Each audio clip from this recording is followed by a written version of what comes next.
live stream, doing another quick pop in. First off, today I feel much better. I got a really good night's sleep. I'm still fasting, which I feel great. Um, Actually, I have about 15 minutes. I'm waiting on an inspector to come to this property. So I had a few minutes to sit here.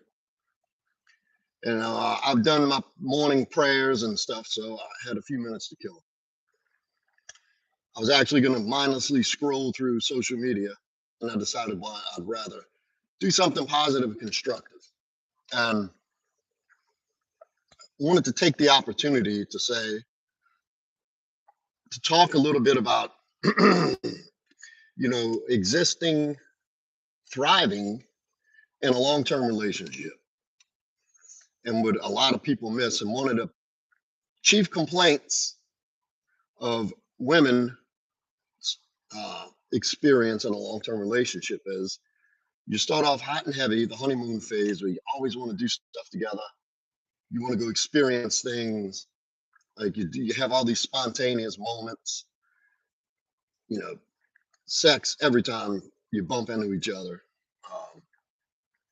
Just real exciting. And you think of these new ideas and creating these new things to do together. And as time goes on, some time passes and things start to level out and normalize. The chief complaint of women is all the stuff we did in the beginning, we don't do anymore. And the guy's view is, well, we're in it. This is the relationship. I got it. What are you doing all that stuff for? And I'll tell you why. Because you never stop dating. If you want a happy and a fulfilled long-term relationship, and you want it to be, and look, in that new phase and what they call the honeymoon phase, the limerence phase, you discovering a new person.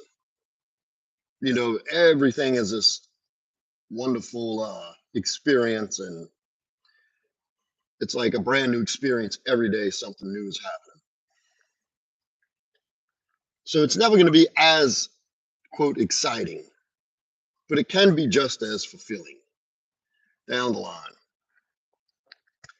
And here's the thing and this I've talked about this with many a men, is that you never stop dating. Hello, Daniel. The courtship never ends. You never stop dating.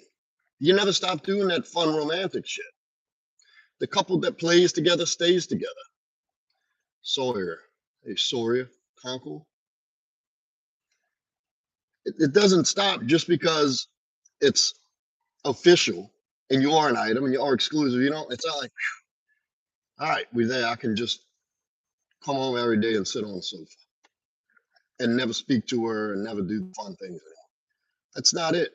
That's not even, why would you want to be in a relationship like that? And here's where it falls on the men. It's your job to keep that up.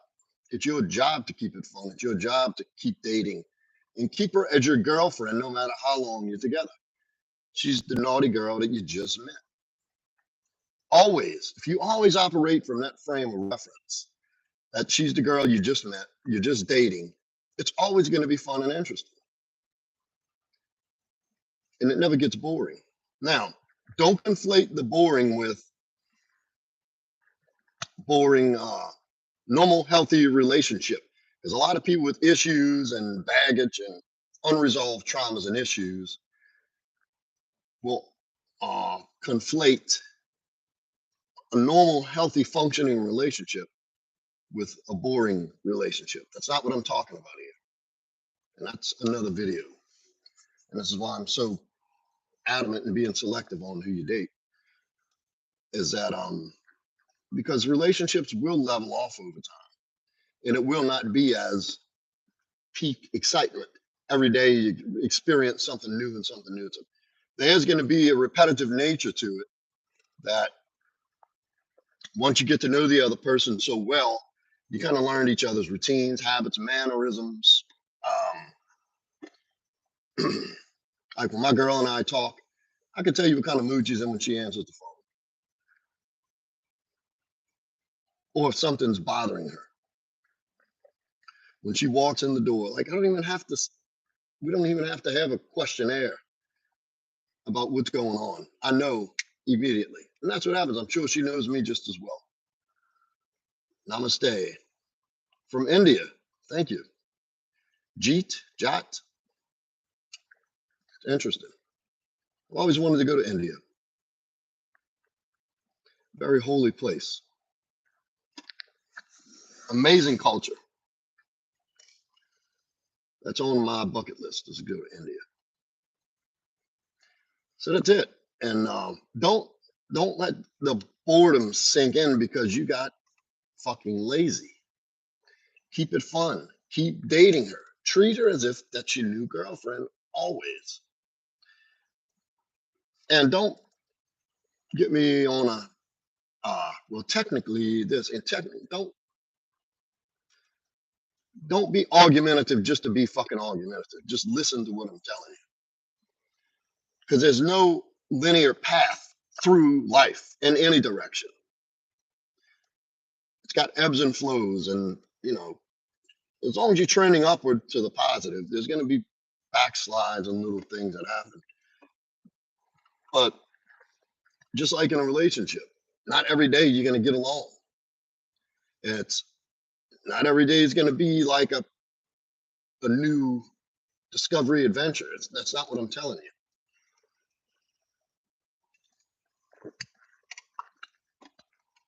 But it doesn't mean because you're together for a while and you finally get to know each other and there's an established comfort.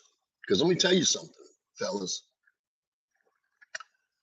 Comfort is the killer of relationships from a woman's point of view.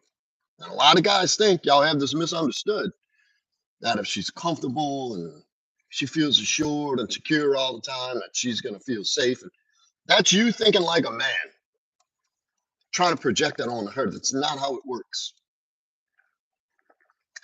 And when we open Patreon, this is going to be one of the topics.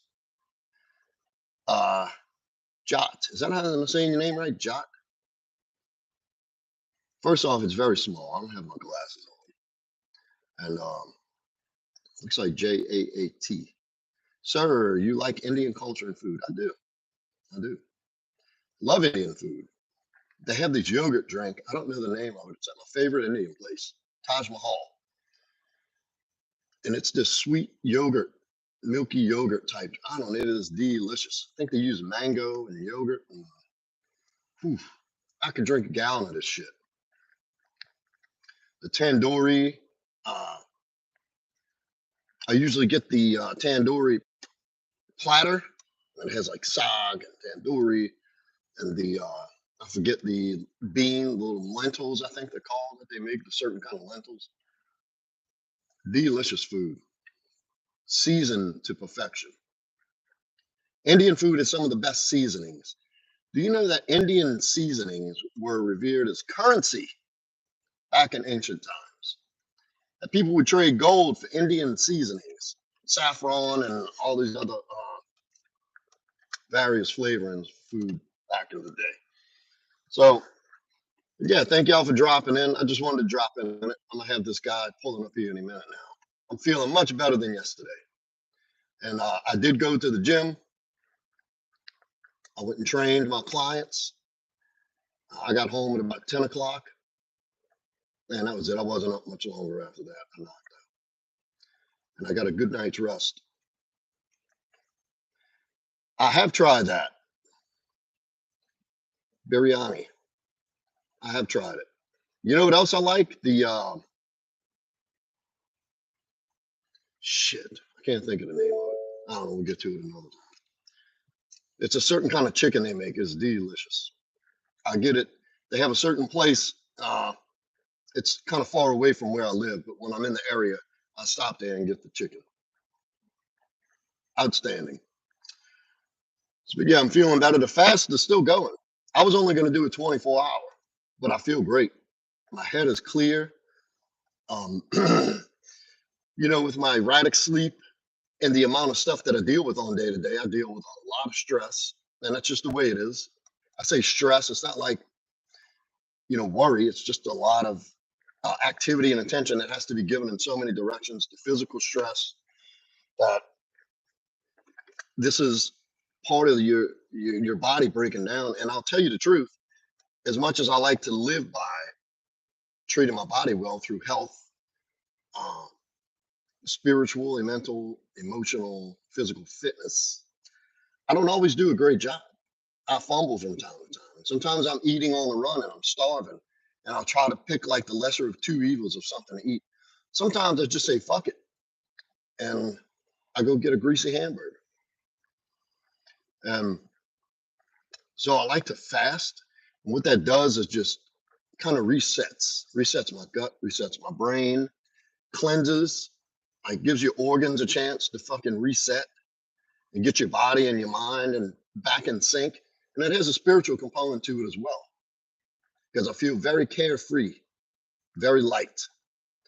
And this is part of the cleansing process where you shed your body of all these old dead cells and waste that just floats in your body and every day. I mean, you have all these environmental toxins, and then you throw in all the chemicals and carcinogens and our food in this fucking forsaken country right now.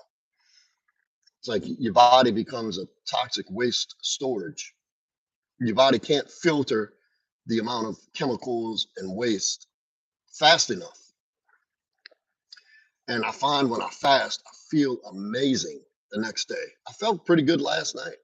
I was dealing with a little hunger last night, but that was it. It wasn't anything serious. I drank some warm water with a half a lemon, some pink Himalayan salt, and about a half a teaspoon of cayenne pepper. And that just satiated me. I felt great. I went and laid down. I slept heavy, uninterrupted, woke up feeling refreshed, light again. It's great. Great feeling. I suggest everybody do it under the care of a physician. If you got some kind of health problems, look, I'm not a fucking doctor, so don't do it and die and come sue me for telling you to do that. I'm just telling you what works for me. And we'll get on with it in another video tonight. My live is tonight, 7:45 p.m. Open Q&A. And I have never done this, but it was suggested to me to try a giveaway on that. So if you subscribe to the channel, show up in the live stream, participate in the comments, maybe this one or the next few combined, because I don't get a whole bunch of traffic through my lives yet. I'd like to do a giveaway, a free one-on-one session of coaching with something related to what you're looking at leveling up in your life, or reinventing yourself, or breakup, or dating, something along those lines. Do a free 1-hour coaching. So come in and I'll select accordingly. Come in and participate in the comments. Thank you everybody for coming in real quick. Jot, take it easy, brother.